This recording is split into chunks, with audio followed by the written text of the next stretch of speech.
사도신경으로 신앙을 고백하겠습니다. 나는 전능하신 아버지 하나님 천지의 창조주를 믿습니다. 나는 그의 유일하신 아들 우리 주 예수 그리스도를 믿습니다. 그는 성령으로 잉태되어 동정녀 마리아에게서 나시고 본디오 빌라도에게 고난을 받아 십자가에 못 박혀 죽으시고 장사된 지 사흘 만에 죽은 자 가운데서 다시 살아나셨으며 하늘에 오르시어 전능하신 아버지 하나님 우편에 앉아 계시다가 거기로부터 살아있는 자와 죽은 자를 심판하러 오십니다. 나는 성령을 믿으며 거룩한 공교회와 성도의 교제와 죄를 용서받는 것과 몸의 부활과 영생을 믿습니다. 아멘. 찬송가 121장 찬송하겠습니다. 121장입니다.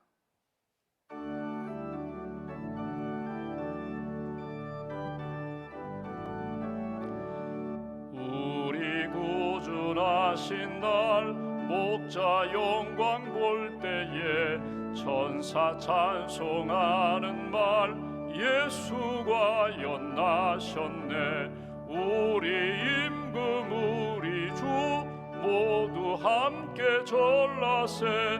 예수 그리스도 우리 주 베들레헴에 나셨네. 천사 노래 듣고서 베들레헴 가보니 나신 아기 누군가 예수가 연나셨네.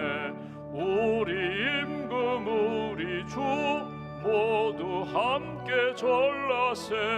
예수 그리스도 우리 주 베들레헴에 나셨네. 목자처럼 우리도 나아가서 엎디세. 오늘 다윗 성에서 예수가 연나셨네. 우리 임금 우리 주 모두 함께 전라세. 예수 그리스도 우리 주 베들레헴에 나시. 3절입니다. 목자처럼 우리도 나아가서 엎디세. 오늘 다윗 성에서 예수가 연나셨네. 우리 임금 우리 주 모두 함께 전라세. 예수 그리스도 우리 주 베들레헴에 나셨네. 기도하겠습니다. 살아계신 하나님, 우리를 변함없이 사랑하시는 하나님, 이 아침에도 깨워주셔서 기도로 또 믿음의 고백으로 찬송하며 하루를 시작하게 해주셔서 감사합니다. 지금까지 살아온 모든 인생의 순간순간이 하나님의 은혜요 사랑의 역사였음을 고백합니다. 오늘 하루도 이 아침에 기도하는 그 마음과 믿음과 경건함으로 우리의 삶이 빛 가운데 살게 하시고 하나님의 은혜 가운데 살게 하시고 하나님의 기쁨이 되는 복된 한 날 될 수 있도록 성령님 함께하여 주시옵소서. 성탄절을 앞두고 이 대강절에 소망의 주님, 평화의 주님, 기쁨의 주님, 사랑의 주님 우리 안에 다시금 찾아오셔서 우리의 삶에 변화가 일어나게 하시고 성장과 성숙함이 나타나게 하시고 사랑의 열매가 나타나는 복된 절기가 될 수 있도록 은총 더하여 주시옵소서. 예수 그리스도의 오심을 기다리며 준비했던 경건한 믿음의 사람들처럼 또 예수님의 오심을 기뻐하며 동방의 박사들 예수님께 나아가 경배하고 들에서 치던 양을 치던 목자들 예수님께 나아가 경배했던 것처럼 그 믿음과 헌신으로 주님께 나아가 예배드리고 감사하며 증언자로 살아가는 그런 인생 될 수 있도록 크신 은총으로 붙들어 주시옵소서. 주님의 몸된 교회 124년 역사 가운데 좋은 목회자들을 보내주셔서 감사합니다. 이덕수 전도사님을 비롯한 훌륭하신 우리 목회자들을 통하여 양육받게 하시고 믿음의 교회로 굳건하게 세워주셔서 감사합니다. 훌륭하신 우리 장로님, 권사님, 집사님들 믿음의 선조들을 주셔서 감사합니다. 그분들의 기도와 헌신과 그리고 희생의 그 아름다운 역사를 잘 간직하게 하시고 믿음의 유산을 우리의 다음 세대들에게 잘 전수할 수 있는 하나님이 기뻐하시는 신앙 공동체로 굳게 세워 주시옵소서. 주의 몸된 교회에 등록한 모든 영혼들이 예수님 만나게 하시고 예수님 믿고 구원의 확신을 가지고 하나님이 기뻐하시는 믿음의 길 잘 걸어갈 수 있도록 크신 은총으로 붙들어 주시옵소서. 상처 주는 인생이 아니라 위로하는 인생이 되게 하시고 축복하는 인생이 되게 하시고 우리를 통하여 하나님의 놀라운 역사가 체험되는 생명 공동체가 될 수 있도록 함께하여 주시옵소서. 주님의 몸된 교회가 파송하고 협력하는 선교사님들 사역을 주께서 붙들어 주시기를 원합니다. 우리 권혁수 선교사님 한센인 귀한 사역 감당하고 있습니다. 안동주 선교사님 우리 사랑클리닉 귀한 사역 섬기고 있습니다. 또 이영희 선교사님 대만에서 교회를 개척하고 영혼 구원하는 그 귀한 일들을 잘 감당하고 있습니다. 한희자 선교사님 말레이시아 선교센터를 통하여 하나님이 기뻐하시는 선교의 지경을 넓히고 있습니다. 선교사님들마다 성령 충만케 하시고 가정의 은혜를 덧입혀 주시며 선교 사역 가운데 지치지 않도록 날마다 새 힘을 더하여 주시옵소서. 우리 젊은이 교회가 내년에 우리 대만 선교를 준비하고 있습니다. 우리 젊은이들 기도로 준비하며 하나님이 기뻐하시는 선교의 영성으로 귀한 선교 준비하며 나아갈 수 있도록 크신 은총으로 함께하여 주시옵소서. 우리 가정의 은혜를 더하여 주시기를 원합니다. 믿음의 부모가 되게 하시고 우리의 자녀들 기도로 말씀으로 사랑으로 잘 양육하여 하나님이 기뻐하시는 믿음의 가문 세워갈 수 있도록 함께하여 주시옵소서. 12월 한 달 동안 우리가 기도하는 제목이 있습니다. 하나님 앞에 낙심하지 않고 믿음으로 간구하게 하시고 우리를 회복시켜 주시고 또 우리의 삶 가운데 놀라운 역사를 이루시는 하나님의 능력을 체험하는 복된 심령과 가정으로 인도하여 주시옵소서. 병상에 있는 교우들을 주님 기억하시고 코로나 확진받고 치료 중인 분도 계십니다. 항암투병 중인 분도 계십니다. 투석하는 분들도 계십니다. 또 오랫동안 병상에서 힘든 시간을 보내는 어르신들도 계십니다. 재활병원에서 회복 중인 분들도 계십니다. 한 분 한 분 오른팔로 붙들어 주시고 회복의 길로 인도하여 주시옵소서. 오늘도 하나님의 말씀을 들으며 나를 돌아보게 하시고 우리의 자녀들 손주들에게 믿음으로 축복하는 귀한 인생, 믿음의 본이 되고 많은 사람들을 구원의 길로 인도하는 생명의 인생 살아갈 수 있도록 함께하여 주시옵소서. 오늘도 1000번째 감사임을 봉헌합니다. 기도의 제목을 봉헌하오니 하나님 우리의 삶을 받으시고 우리의 물질을 받으시고 우리의 기도를 주님 연락하여 주시옵소서. 한날의 삶을 온전히 주님께 의지하오며 우리의 구원자 되시는 예수님의 이름으로 기도하옵나이다. 아멘. 오늘 말씀은 누가복음 3장 말씀 보겠습니다.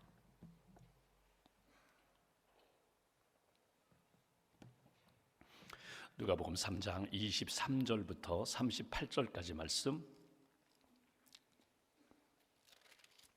23절부터 38절까지 말씀 함께 봉독하겠습니다. 예수께서 가르치심을 시작하실 때에 30세쯤 되시니라.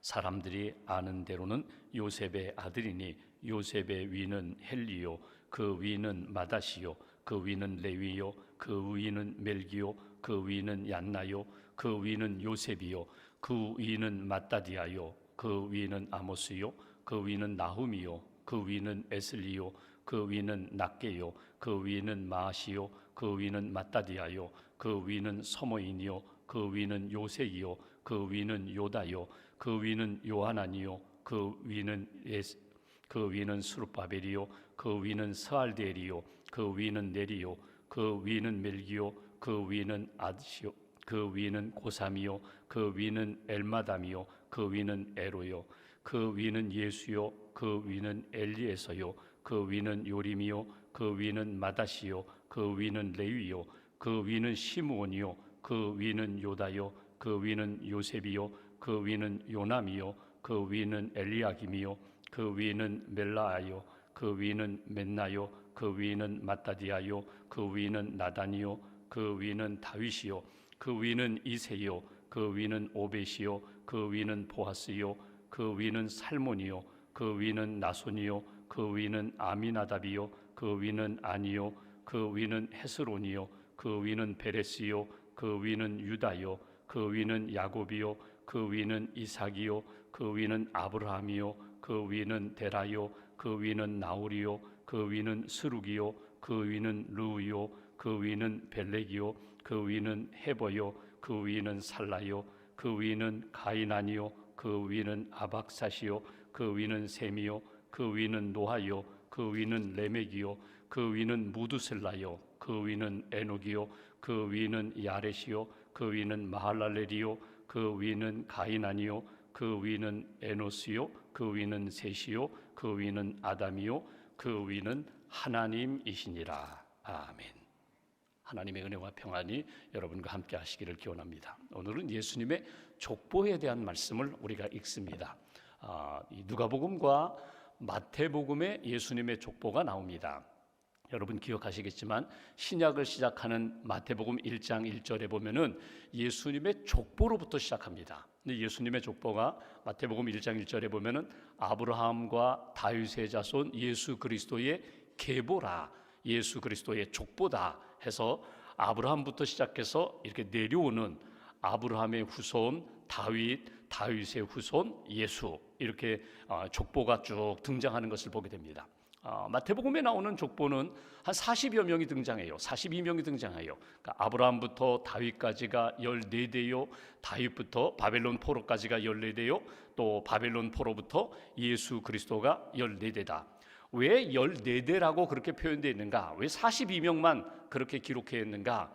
원래 헬라어 신약 성경을 보면은 아브라함과 다윗의 자손 이렇게 시작되지 않고 다윗이라는 말이 먼저 등장합니다. 그 다윗이라는 말이 사실은 이렇게 보면은 그 글자마다 알파벳마다가 숫자가 있거든요. 그 숫자 데이빗 자음만 모아서 이렇게 붙여보면은 그게 14거든요. 합해보면 14거든요. 뭐 그렇게 해서 14대 한 40여 명이 마태복음에는 예수님의 족보로 등장합니다. 오늘 누가복음에는 78명 등장합니다.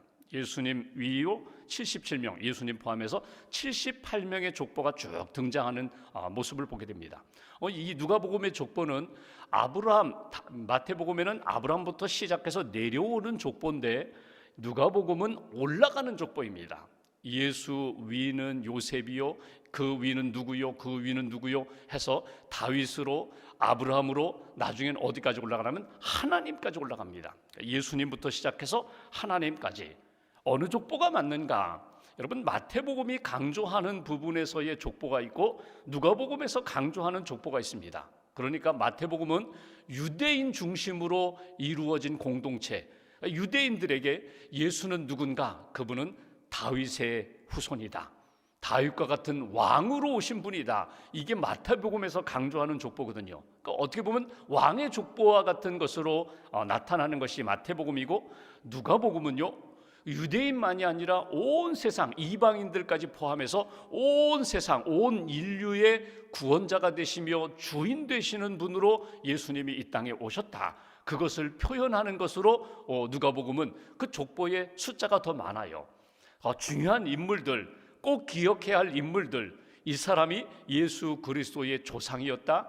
이 사람의 그 신앙과 믿음을 이렇게 기억하면서 그분이 기도하면서 그의 아들이 또 그의 손주가 이 땅에서 이런 귀한 역사를 감당했는데 그 믿음의 계보 가운데 예수님이 오셨다. 그것을 보여주는 것이 예수님의 족보입니다.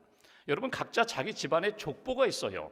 뭐 족보가 우린 책으로 없는데요. 책으로 없다 할지라도 각자 가정에 계보가 있거든요. 그의 부모는 누구고 그의 할아버지는 누구고 그의 조상은 누구고, 그래서 나는 나의 성씨, 나는 어느 성씨입니다, 나는 어느 파입니다, 나는 몇 대 손입니다. 각자 자기가 가지고 있는 출신 배경이 있거든요. 그 혈육의 출신 배경을 가지고 우리가 살아오는데 믿음의 계보를 가지고 있어야 합니다. 믿음의 계보. 우리 할아버지 때부터 우리 가정은 믿음의 가정이 되었습니다. 아버지 때부터입니다. 나는 처음 내가 1세대입니다. 나로부터 우리 가정이 믿음의 가정이 되었습니다. 괜찮습니다. 하나님이 기뻐하시는 내 인생 가운데 믿음의 아름다운 사람이 되어서 지금부터 나의 후손들은 믿음의 후손으로, 믿음의 가문으로 하나님이 기뻐하시는 삶을 살고 믿음을 유산으로 남길 수 있는 그런 인생이 되어야 한다. 여러분, 한 사람의 정체성을 알기 위해서 그 사람이 누구냐, 그 사람은 어떤 사람이냐 알기 위해서 우리가 한번 이렇게 점검하는 것들이 있어요. 가장 첫 번째로 점검하는 것이 그의 부모가 누구냐 하는 것입니다.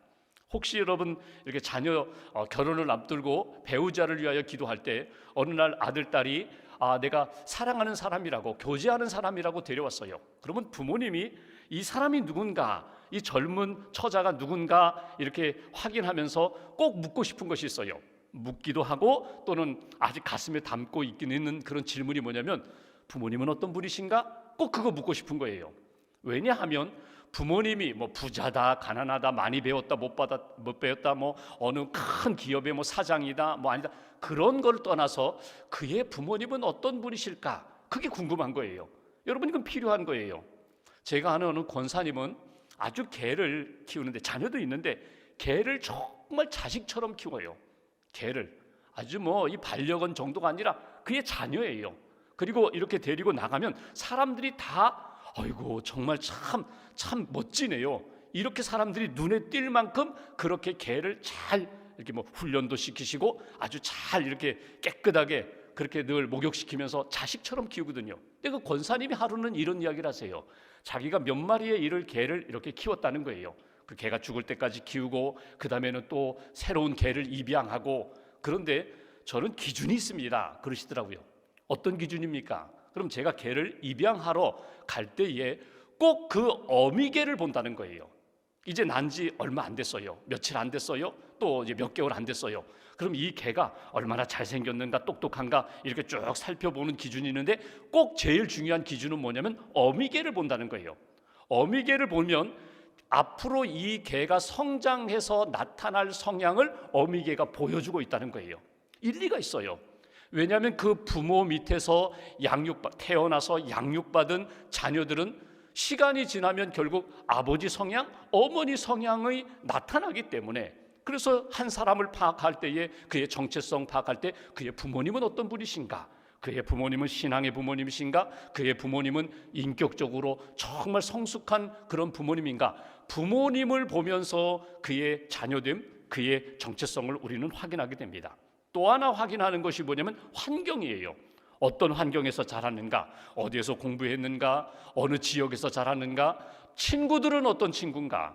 친구가 환경의 대표자거든요. 어떤 친구와 늘 사귀면서 교제하면서 시간을 보내며 그리고 희희낙낙거리면서 놀이문화를 익히면서 그렇게 살았는가. 친구라는 환경이 중요하거든요. 친구 보면 결국 그가 어떤 성향인지를 알 수 있거든요. 어떤 지역에서 자랐는지 지역적 성향도 있습니다. 예수님으로 이야기하면요, 예수님 갈릴리 지역 나사렛에서 태어난 것은 베들레헴, 나사렛에서 성장하셨거든요. 갈릴리 사람이에요. 갈릴리 출신이에요. 그런가 하면 가룟 유다 같은 그런 제자는요, 유대 중심 남쪽 사람이거든요. 지역적인 성향이 있습니다. 예수님의 제자들을 보더라도 어느 지역에서 어떤 사람과 어떤 친구와 함께 교제했는가, 그 환경을 통해서 그 사람을 알 수 있다는 거예요. 또 하나 그 사람을 알기 위해서는요, 그의 정체성, 자기의 그 철든 시기가 언젠가, 그의 인생 가운데 깨달음은 언제 있었는가, 믿음으로 확신을 가진 때는 언제인가. 오늘 예수님으로 이야기하면요, 예수님 12살에 성전에 올라가셔서 성인식하고 이 종교 지도자들과 함께 토론할 정도로 12살에 비로소 영적인 철이 들고 성숙함을 경험했던 것처럼 당신은 언제 철들었어? 나이는 30, 40이 되었는데 아직도 유아기적인 사고를 가지고 미숙한 인생을 살고 있는가? 아니면 나이는 아직도 젊은 20살, 30살인데 어른이에요. 생각하는 것이 어른이고 행동하는 것이 어른이고 다른 사람을 배려할 줄 알고 그 속의 중심에 어떤 기준을 가지고 있는가, 어떤 가치관을 가지고 있는가, 언제 깨달음이 왔는가, 언제 철들었는가, 그것을 보고 그 사람을 안다는 거예요. 그런데 이렇게 부모도 중요하고 환경도 중요하고 친구들도 중요하고 자기의 그 중심이 무엇으로 차 있는가, 그것도 중요하지만 제일 중요한 것이 무엇인가 하면 하나님과의 관계입니다. 하나님과의 관계 속에서 그는 어떤 믿음의 사람인가. 나는 그리스도 안에서 새로운 피조물이 되었습니다. 나의 나된 것은 전적으로 하나님의 은혜입니다. 이런 분명한 믿음의 고백을 가지고 나는 구원받았습니다. 나는 하나님의 자녀입니다. 나는 예수님의 제자입니다. 하나님과의 관계 속에서 어떤 신앙의 정체성, 어떤 신앙의 삶을 살고 있는가, 그것이 무엇보다 중요하다는 거예요. 이것은 나 자신을 파악할 때도, 정직하게 파악할 때도 꼭 점검하실 부분이에요. 내 신앙의 모습은 어떤 모습인가? 나는 정말 하나님 앞에서 기쁨이 되고 있는 인생인가? 아니면 아픔이 되고 있는 인생인가? 오늘 예수님의 족보를 쭉 보면서 예수님의 정체성을 우리가 확인할 때에 예수님은 어떤 분인가? 그분은 하나님의 아들로 이 땅에 오셨는데 육신적으로 그의 계보를 보니까, 족보를 보니까 좋은 믿음의 조상 밑에서 기도 가운데 그의 아들이 태어나고 기도하는 가운데 또 그 아들이 태어나서 그 믿음의 계보 속에서 예수님이 이 땅에 오셨다. 그러면서 오늘 예수님의 족보를 쭉 보면서 우리가 몇 가지 한번 이렇게 교훈으로 삼아야 할 부분이 있습니다. 제일 먼저 23절 말씀 보십시오. 예수께서 가르치심을 시작하실 때에 30세쯤 되시니라. 30세라. 쉽게 말하면서 예수님이 태어나서 30년 동안 준비하시고 비로소 공생애를 시작하신 나이가 30살이라는 거예요. 여러분, 이 나이가 중요한 것은 예수님의 족보를 시작할 때 오늘 누가복음의 제일 중요한 초점은 여기에 있습니다. 예수님은 30살에 하나님의 뜻을 이루기 위하여 공생애를 시작하셨다는 거예요. 마태복음의 족보는 먼저 아브라함과 다윗의 자손 예수 그리스도의 족보 계보다라고 시작하면서 그리고 그의 역사를, 그분은 이렇게 태어났다, 마태복음에는 동방의 박사들이 와서 경배를 했다, 왕처럼 태어났다, 여기에 초점이 있다면 누가복음은 이미 예수님이 태어나셨어요. 태어나셔서 공생의 사역을 시작하셨습니다. 예수님이 요한에게 세례를 받으시고 물에서 올라올 때에 이는 내 사랑하는 아들이다, 내가 너를 기뻐하노라, 이미 하나님의 아들 되심을 나타내셨어요. 그리고 예수님이 30살에 시작하신 역사에 대하여 쭉 기록하면서 거꾸로 올라가면서 그의 부모는 요셉이다, 그의 부모는 누구다 이렇게 올라갔거든요. 오늘 여기 30살이라는 하나님 앞에서 자기의 인생에 하나님의 참된 목적, 하나님이 나를 이 땅에 보내주신 그 뜻을 분명히 깨닫는 시점이 예수님에게 있었던 것처럼 우리에게도 그 시점이 필요하다는 거예요. 30세라는 것이 왜 중요한가 하면, 여러분 30살은 제사장으로 시작하는 나이가 30살입니다. 그러니까 25살에 제사장으로 헌신하고 5년 동안 인턴 생활을 해요. 견습생으로 훈련을 받아요. 그리고 5년 동안 잘 준비한 다음에 그 다음에 30살이 되면 제사장의 반열에 올라서 그리고 그 제사장의 직분을 감당하거든요.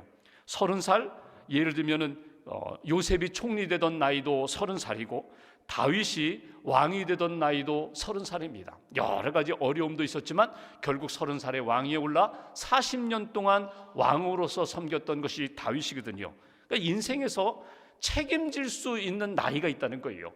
나만을 위해서가 아니라 하나님 앞에서 공적인 헌신의 삶을 사는 때가 분명히 있다는 거예요. 그렇다면 내 인생에 예수님이 30살에 하나님의 뜻을 분명히 깨닫고 헌신을 시작했던 것처럼 나는 언제 하나님 앞에 그런 헌신의 삶으로 출발하였는가, 그것을 한번 점검해 보시라는 거예요.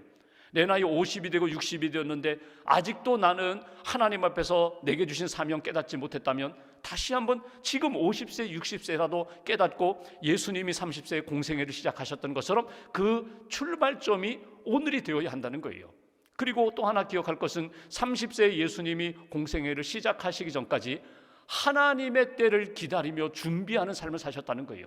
그러니까 그냥 시간이 흘러가다가 30세 생일에 갑자기 하나님의 뜻을 이루기 위하여 시작하는 인생이 아니라 계속해서 하루하루 한 달 한 해 한 해 준비하다가 하나님이 이제 뜻을 충만하게 깨닫게 되셨을 때 하나님이 붙들어 사용하시는 것처럼 그렇게 날마다 하나님 앞에 믿음으로 준비하는 인생을 살다가 분명한 깨달음이 왔을 때 하나님, 내가 주의 뜻을 위하여 헌신하겠습니다, 이런 믿음의 정체성이 필요하다. 또 하나, 오늘 예수님의 족보를 보면서 수많은 사람들이 등장합니다.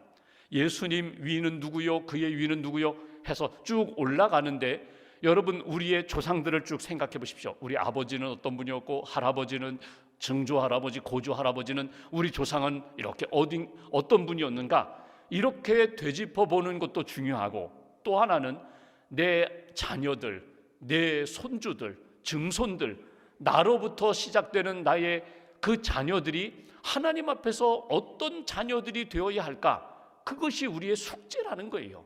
여러분, 자녀는 하나님이 주신 기업이라고 시편에서 고백을 하는데, 이 기업이라는 말이 과제거든요. 숙제예요. 자식은 숙제예요. 내가 풀어야 할, 내가 감당해야 할, 내가 하나님의 은혜 가운데 잘 붙잡고 섬겨야 할 숙제예요.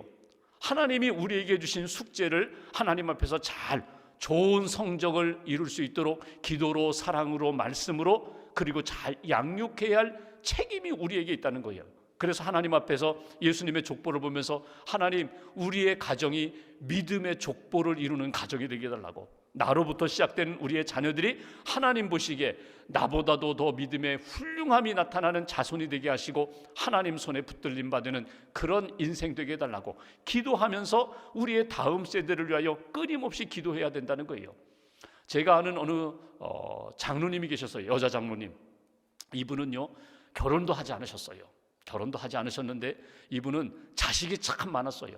그러니까 양자 양녀를 많이 두셨어요. 홀로 되신 분인데 조금 여력도 있으셔서 장학금 주고 도와주면서 스스로 우리 어머니 하면서 따르는 자녀들이 많았어요. 그분은요, 육신적으로는 자녀가 없었어요. 그런데 그분의 자녀들 가운데 많은 목회자들, 선교사님들, 훌륭한 그런 사업가들이 많이 나왔거든요. 여러분, 우리가 혈육적으로도 믿음의 아들, 딸 세우는 것도 중요하지만 영적으로 내가 육신적으로는 낳지 않았지만 내가 기도하면서 사랑하는 믿음의 자녀들이 있어야 된다는 거예요. 나이가 나보다 어릴 수도 있고 때로는 나이와 동갑일 수도 있어요. 나는 이 영혼을 위하여 내가 끊임없이 기도하며 엄마의 마음으로 내가 이 자녀를 붙잡고 내가 섬겼습니다. 그런 믿음의 엄마 아빠가 되어야 한다는 거예요. 믿음의 가문을 이루고 믿음의 선한 영향력을 나타내는 그런 인생 되어야 한다. 또 하나 마지막으로 꼭 기억할 것이 있습니다. 오늘 본문 예수님의 족보 가운데 끝절 보십시오. 38절 보시면 그 위 에노스, 그 위 셋, 그 위 아담이요, 그 위는 하나님이시니라. 이 누가복음이 가장 강조하고 싶은 것은 무엇이냐면요, 예수 그리스도의 출발은 어디에서 시작되는가? 하나님께부터 시작됐다는 거예요.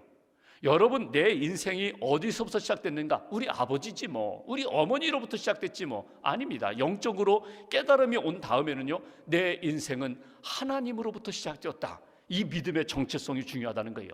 무슨 일을 시작할 때든지 나로부터 시작해야지. 아닙니다. 하나님으로부터 시작해야 돼요.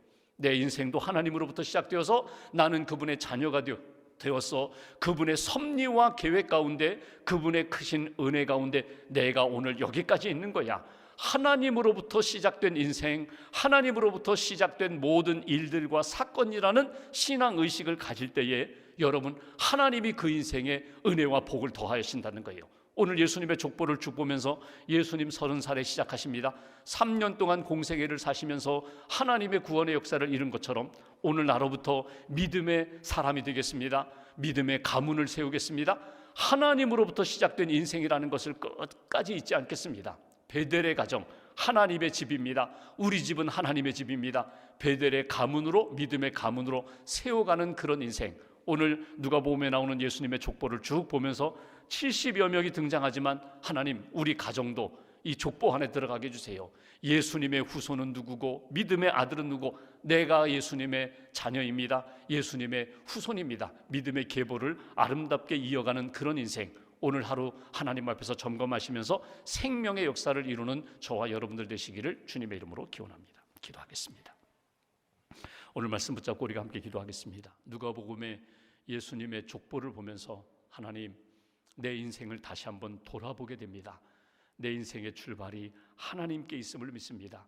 또 나로부터 믿음의 가문이 아름답게 우리 집안에 세워지게 해달라고, 많은 영적 자녀들을 품을 수 있는, 낳을 수 있는 그런 믿음의 엄마 아빠가 되게 해달라고, 하나님, 하나님의 때를 기다리며 하나님, 30살에 예수님이 공생애를 시작하셨던 것처럼 준비하는 인생, 하나님이 주신 기회를 놓치지 않고 믿음으로 헌신하며 순종하는 그런 삶 살아갈 수 있게 해달라고 오늘 말씀 붙잡고 마음 모아서 함께 기도하겠습니다. 주님 감사합니다. 우리 앞에 아름다운 역사, 믿음의 인생 살아갈 수 있도록 하나님 도와주시옵소서. 아들 딸 낳는 그런 인생 되게 해주시옵소서.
감사합니다.